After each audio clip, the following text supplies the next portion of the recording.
দাও পুড়িয়ে দাও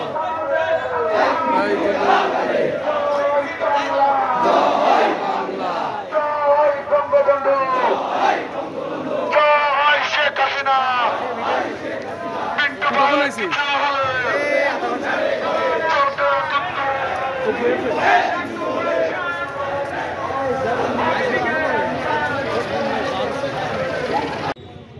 এ পর্যায়ে আপনাদের মাঝে বক্তব্য রাখবেন পৌর আওয়ামী লীগের বিপ্লবী সাধারণ সম্পাদক, সাবেক ছাত্রনেতা, জেলা আওয়ামী লীগের অন্যতম সদস্য জনাব নজরুল ইসলাম বিশ্বাস এ পর্যায়ে আপনাদের মাঝে বক্তব্য রাখবেন।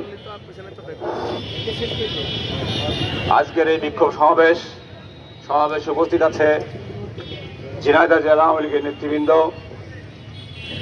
পৌর আওয়ামী লীগের নেতৃবৃন্দ, পৌর আওয়ামী লীগের সকল ওয়ার্ডের সভাপতি, সাধারণ সম্পাদক, ছাত্রলীগ, যুবলীগ, স্বেচ্ছাসেবক লীগ, শ্রমিক লীগ সহ সকল পর্যায়ের নেতৃবৃন্দ, পৌর আওয়ামী লীগের পক্ষ থেকে আপনাদের জানাই শুভেচ্ছা অভিনন্দন। উপস্থিত ভাইয়েরা আমার, প্রতিদিন আমরা মিছিল করছি, প্রতিদিনের ন্যায় আমরা মিছিল করছি, মিছিল চলবে যতক্ষণ পর্যন্ত আমাদের নেতার মুক্তি না হবে, ততক্ষণ পর্যন্ত আমরা মিছিল করব। আমরা পরিশ্রম করছি, আমরা কষ্ট করছি, সেই কারণে সবাইকে ধন্যবাদ জানাই। সাথে সাথে বলতে চাই, মিন্টু ঝিনাইদহ রাজনীতিতে একটা উজ্জ্বল নক্ষত্র।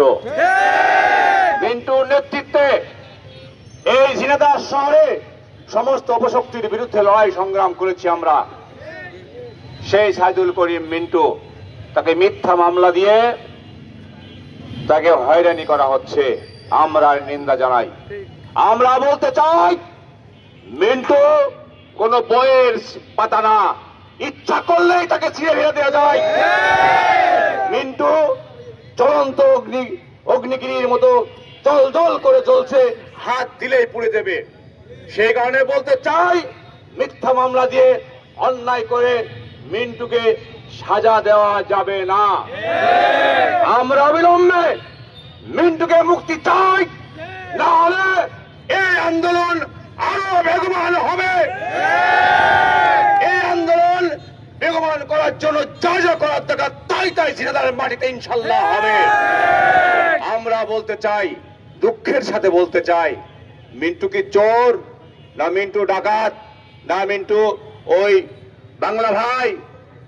মিন্টুকে যে হেলমেট পরিয়ে, যে জ্যাকেট গায়ে দিয়ে তাকে নামানো হয়েছে, নিয়ে আসা হয়েছে, আমাদের কষ্ট লাগে। এই জন্যে কি এরশাদ বিরোধী আন্দোলন করেছিল মিন্টু? এই জন্যে কি খালেদা জিয়ার বিরুদ্ধে আন্দোলন করেছিল মিন্টু? এই জন্য কি করোনার ভিতরে মানুষের মুখে আহার তুলে দিয়েছিল মিন্টু? আজকে এই কষ্ট আমরা সহ্য করতে পারি নাই। আমরা এর বিচার চাই।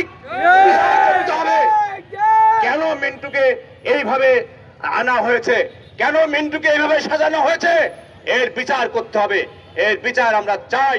সেই কারণে বলতে চাই, আমরা প্রস্তুত আছি, আপনারা প্রস্তুত থাকবেন। আগামী দিন যে কোনো আন্দোলন করার জন্য, যে কোনো কিছুর মোকাবেলা করার জন্য আমরা ঐক্যবদ্ধ হয়ে রাজপথে আমরা ঝাঁপিয়ে পড়বো। এই রাজপথ আমাদের দখলে থাকবে। আমরা এই রাজপথ সবসময় দখলে রেখেছিলাম। আমরা এরশাদের বিরুদ্ধে লড়াই করে, খালেদা জিয়ার বিরুদ্ধে লড়াই করে, অন্যায়ের বিরুদ্ধে আমরা প্রতিবাদ করার জন্য এই ঝিনাইদহের রাজপথ আমাদের দখলে ছিল, দখলে আছে, দখলে থাকবে। আগামী দিন সমস্ত লড়াই এবং সংগ্রামের বিরুদ্ধে লড়াই এবং সংগ্রাম করার জন্য, অন্যায়ের বিরুদ্ধে প্রতিবাদ করার জন্য আপনারা সকলে প্রস্তুত থাকবেন। আপনাদের সাথে পৌর আওয়ামী লীগের সভাপতি, সাধারণ সম্পাদক, জেলা আওয়ামী লীগের নেতৃবৃন্দ আপনাদের সাথে থাকবেন ইনশাআল্লাহ। কারণ নেই, আপনারা ভয় পাবেন না, আমরা আপনাদের সাথে আছে। সবাই ভালো থাকবেন। জয় বাংলা, জয় বঙ্গবন্ধু।